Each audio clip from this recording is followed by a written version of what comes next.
Literatura infantil, contos, crônicas, histórias do povo.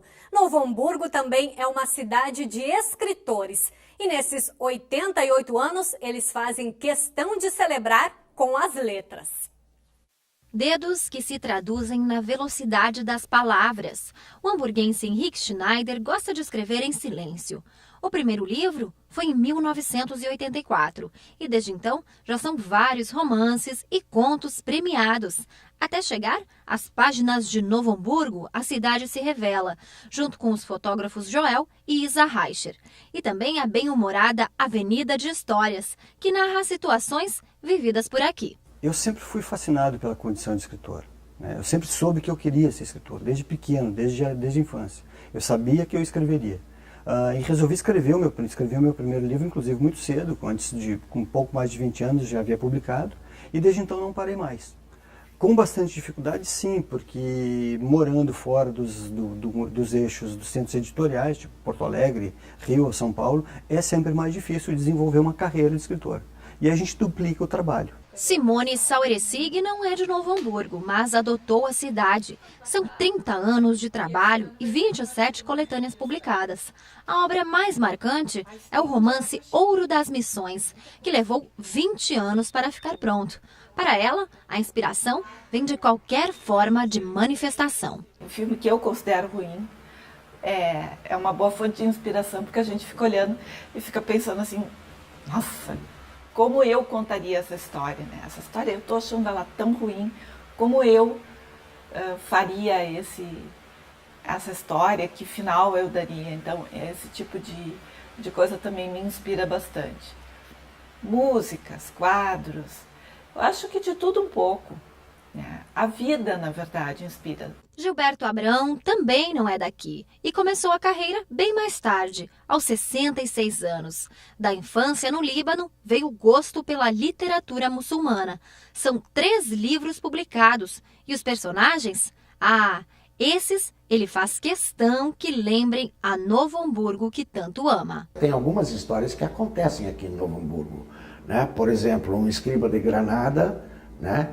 O personagem Jorge, que é esse brasileiro que foi abusado pelos padres, né? A história mais ou menos narra-se em Novo Hamburgo. E tem muitos personagens daqui do Novo Hamburgo nos quais eu me inspirei. De passos lentos e com um olhar atento para a cidade, encontramos Paulo Henrique Kern. Há 10 anos ele mapeia a cidade na obra Ruas e Praças de Novo Hamburgo. Da pesquisa, relatos curiosos. O município de Novo Hamburgo homenageia uma marca de cerveja. É incrível isso. Existe uma rua que chama-se Rua Serpa. Não existe, que eu procurei na internet, nas enciclopédias, tudo, não cheguei à conclusão do que significa Serpa. Serpa, a única coisa que eu sei é que é uma cervejaria do Pará. Cervejaria Paraense S.A. Então é uma curiosidade, né? Nascidos aqui ou não, cada um com sua escrita e inspiração. Nesses 88 anos, os escritores desejam uma Novo Hamburgo melhor, berço de toda e qualquer história. É uma cidade que passou de longe a outras cidades em matéria de importância, né? E hoje, dada a situação, hoje já não dá para dizer a mesma coisa, mas mesmo assim a cidade está aí progredindo e tal, não parou, né? Minha cidade natal, Curitiba, é uma bela cidade. Eu vou lá passear, visitar alguns parentes, mas o meu chão, a minha terra, a cidade que eu amo é Novo Hamburgo. Sou hamburguense, aqui, eu escrevo aqui, eu publico aqui, os meus filhos nasceram aqui, eu moro aqui, os meus filhos moram aqui, ou seja, eu sou muito hamburguense. Claro que como eu sou muito hamburguense, eu tenho com a cidade uma relação de amor crítico. Quem ama sabe ver os defeitos também, certo? E é óbvio que eu enxergo esses defeitos, não há nenhuma dúvida.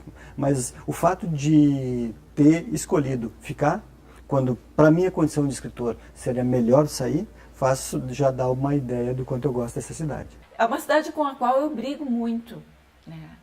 Eu termino morando aqui, eu gosto daqui, mas eu brigo muito. Acho que é uma cidade que precisa valorizar mais o artista local. Escritores, poetas, pintores, atores.